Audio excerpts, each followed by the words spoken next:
കണക്കൂട്ടലുകളൊക്കെ എവിടം വരെയായി? കല്യാണത്തിന് കാശ് കുറെ ചെലവാൻ സുധാര.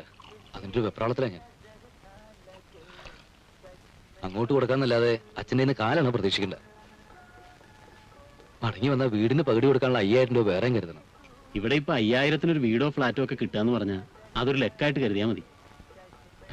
തന്റെ കയ്യിൽ നിന്ന് വാങ്ങിയ രൂപയുടെ കണക്ക് ഓർമ്മയില്ലാഞ്ഞിട്ടല്ല. കുറച്ച് അവധി കൂടി തരണോട്ട് സുധാര. പുതിയ വീട്ടിലേക്ക് താമസം തുടങ്ങുമ്പോ അത്യാവശ്യം വേണ്ട ഫർണിച്ചറൊക്കെ വാങ്ങണ്ടേ? അതിനും ചിലവാകും കുറെ. തനിക്ക് ഇഷ്ടമുള്ളപ്പോ തന്നാ മതി. പിന്നെ പുതിയ വീടൊക്കെ താമസിക്കുമ്പോ ഞാൻ നാട്ടിൽ നിന്ന് ഭാര്യയും മോനെയും കൂട്ടി ഒന്നങ്ങോട്ട് വരും. ഒരാഴ്ച താമസിക്കാം.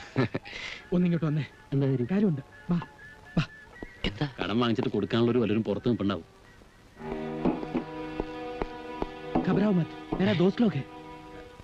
എന്താ ഞാൻ വിളിച്ചു, അവൾ ഇറങ്ങി വന്നു. സീറ്റ് അറിയുമ്പോ ഉണ്ടാകുന്ന എല്ലാ പ്രശ്നങ്ങളും ഉണ്ടാവും. നീ എന്താ ഒന്നും ആലോചിക്കാതെ ഇങ്ങനെ? എല്ലാം ആലോചിച്ചിട്ട് തന്നെയാ. ബേച്ചാര ഡർത്താ ഹെ. പെണ്ണിന്റെ മനസ്സാ എപ്പോഴാ മാറണമെന്ന് പറയാൻ പറ്റില്ല. അല്ലെങ്കിൽ ഞാൻ ഈ കഷ്ടപ്പെട്ട ഒക്കെ വെറുതെ ആവും. ഈശ്വരൻ, നീ തീ കൊണ്ട് കളിക്കുന്നത്. പേടിക്കാതെ, നിനക്കൊരു കുഴപ്പമുണ്ടാവില്ല. ഭാവിയിൽ പ്രയോജനം ഉണ്ടാവുകയും ചെയ്യും. ആരുടെങ്കിലും കണ്ണിപ്പെടുന്നതിന് മുമ്പ് വേഗം ഇവിടുന്ന് രക്ഷപ്പെടണം. എങ്ങോട്ട്? അതിനി തീരുമാനിക്കണം. എനിക്ക് അർജന്റായിട്ട് കുറച്ച് കാശ് വേണം. നിനക്ക് തരാവുന്ന നിന്റെ കല്യാണമൊക്കെ മംഗളമായിട്ട് നടക്കും. Vishu happy married life. നിനക്ക് തരാനുള്ളതൊക്കെ ഞാൻ തിരിച്ചു തരാം. കാര്യങ്ങളൊക്കെ ഒന്ന് കലങ്ങി തെളിഞ്ഞോട്ടാ. കരിമ്പാട് പറഞ്ഞേക്ക്. ഞാൻ മുങ്ങിയിട്ടൊന്നും ഇല്ലാതെ. ചലോ ദുർഗ.